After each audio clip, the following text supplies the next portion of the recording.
Hi, I'm Grace. I'm 36 and I'm an advanced stage 4 melanoma survivor.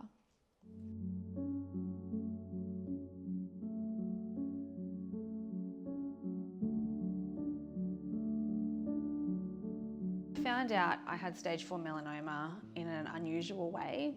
I didn't have a skin check and they found a melanoma, and it all evolved from there. I started developing some weird bruising, unexplained and in weird areas, having huge bruises pop up on an upper arm, on an upper chest. And I also started having little small lumps and little sort of blue spots under my skin, and they were only little, and there was 1 or 2, and then there were 10, and then there were 50, and then I lost count. I also noticed I had an enlarged lymph node in my groin, and I sort of brushed it off. I sort of tried to explain things away.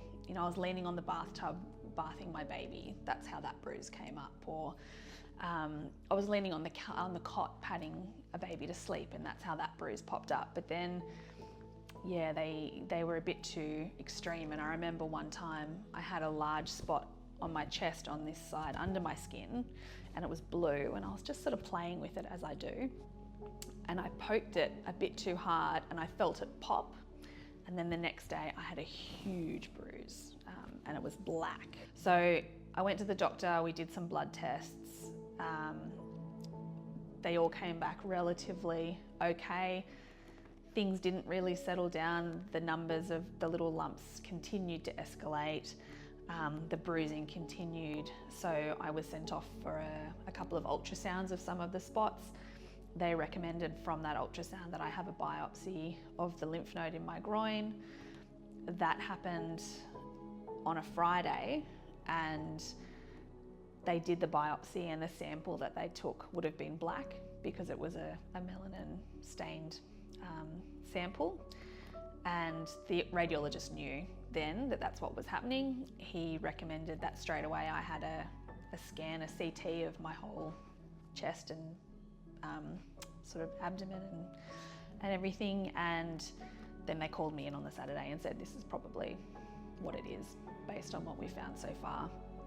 Then the following Tuesday I got a call from my GP saying, yep, the biopsy's come back as melanoma, you have stage 4 melanoma, and it's very widespread. So I'm a health professional, and my clinical experience of melanoma like this is that my patients died. So that's what I thought was my path moving forward. However, I met my oncologist on the Wednesday, the day after I found out I definitely had stage 4 melanoma, and he told me about all of the advancements in melanoma treatment and the immunotherapy that he was recommending that I have, and I started that immunotherapy on the Friday. Now I live an hour away from where my oncologist is, from where I was having treatment, so that meant every 3 weeks driving from home to where I was having treatment. Because I had brainy metastases, I couldn't drive, so that meant either my husband bundling up my 2 kids into the car, driving to Newcastle, driving me home after I'd had treatment. I was also fortunate at that time to have a sister living in the area with me, so she took on a lot of that burden of driving to and from treatment every 3 weeks. I managed to get through those 4 induction cycles of immunotherapy, which was a challenge to say the least. And then I moved into the maintenance phase of the immunotherapy, which is a single drug every 2 weeks, same place though, so an hour away to and from for that ongoing treatment. After 3 months of having treatment, I'd had a really good response to the point where the lesions in my brain were no longer there, so I was allowed to drive, which meant then I could do the driving. About 12 months into having treatment, I went out on a date night with my husband. We'd been through a lot. We thought we'll take a bit of time, and we went bouldering at an indoor climbing centre. So indoor rock climbing, no ropes, nice padded mat. We were just about to go home, and I thought I'll just do one more. And I fell and destroyed my ankle. I still needed to have my immunotherapy every fortnight at that stage. I was incredibly anxious about what we were going to do because our children were still very small. I've got 2 little boys and they were very young, so it was very challenging. My husband works, my sister no longer lived on the coast, and I had no idea what we were going to do.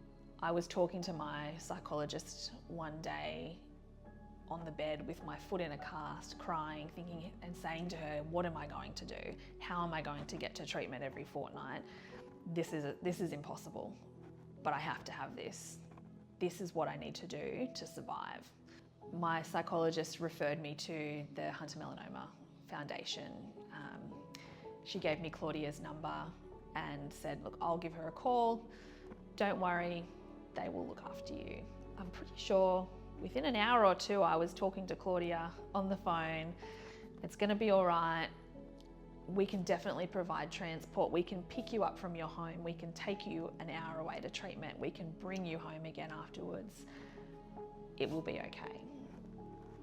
And that's what they did. So every fortnight, Claudia or one of her other wonderful volunteers drove to my house an hour away, picked me up, took me to treatment, sat and waited while I had treatment, drove me back home and made sure that I was safe at home. And it was such a lifesaver having HMF to support us in that horrendous time on top of a horrendous time. At the start of the following year, so 2 years ago now, I had a new lung lesion pop up and my oncologist wanted to treat it very aggressively with me being so young.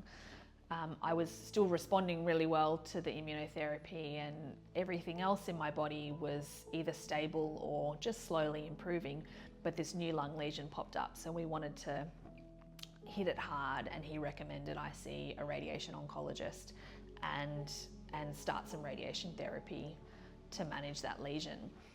So once again, either Claudia from Hunter Melanoma Foundation or one of her wonderful volunteers picked me up from home, drove me an hour away to the radiation treatment centre, took me to planning, took me to see the nurse, took me to see the doctor. I had to have scans, I had to have all of this workup.